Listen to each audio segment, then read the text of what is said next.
Il s'agit ici de poursuivre la présentation des documents publiés sur Mediapart et que j'explique à travers une édition nommée Chronique électorale France. Un document a déjà été publié parmi ces roues de l'infortune, comme je les ai nommés. Alors pourquoi je parle de roues de l'infortune pour ces diagrammes circulaires? Tout simplement parce que les élections qui ont eu lieu ont donné des résultats qui manifestement ne nous ont guère porté chance.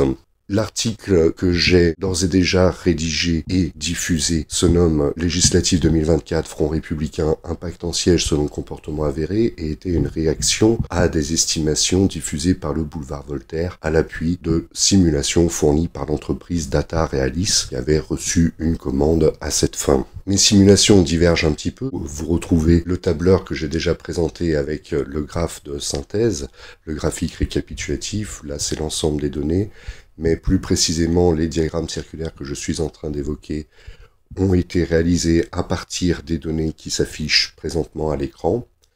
Ceci est le dernier réalisé, dédié au projet Bayrou de majorité. Et il a d'ailleurs fallu aussi que je me penche sur la situation de LFI, qui a été assez compliquée à élaborer pour différentes raisons. Dans un premier temps, ces diagrammes circulaires ont donné lieu à des petits problèmes de présentation. Bon là, vous voyez un ou deux brouillons tels que j'ai pu les réaliser, mais ceci est assez anecdotique.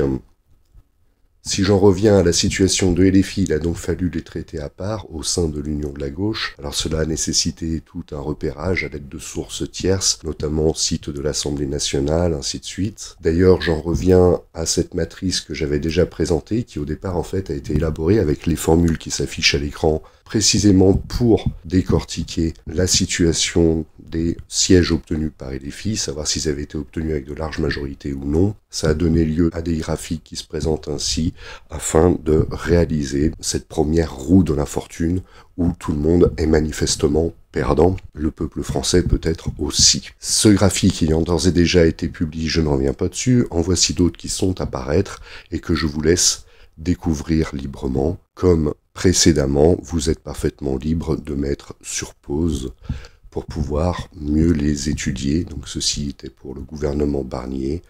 Ensuite, présentement, s'affiche à l'écran le projet Bayrou, qui n'a pas encore abouti sur un gouvernement. Sait-on ce que cela va donner? Peu importe à ce stade. Et ensuite, à l'image de ce qu'a fait le boulevard Voltaire, ou plutôt l'entreprise Data Realis pour le boulevard Voltaire, j'ai proposé des scénarios. Le premier, avec les gains assurés d'extrême droite, ainsi de suite. Ça, c'est pour le premier. Ensuite, deuxième scénario. Troisième scénario. Et enfin, quatrième scénario. Donc, peut-être qu'aucun d'entre eux n'est probable. Ce sera justement étudié à travers les articles à paraître. Il me reste encore à vous présenter les différentes cartes qui ont été réalisées à l'appui de ces graphiques, dont aucune n'a à ce jour été diffusée, et il me semble que ce sont bien les documents qui présentent peut-être le plus d'intérêt pour la suite en cas d'éventuelle dissolution dans l'année qui vient ou les années qui viennent. Je vous remercie pour votre attention.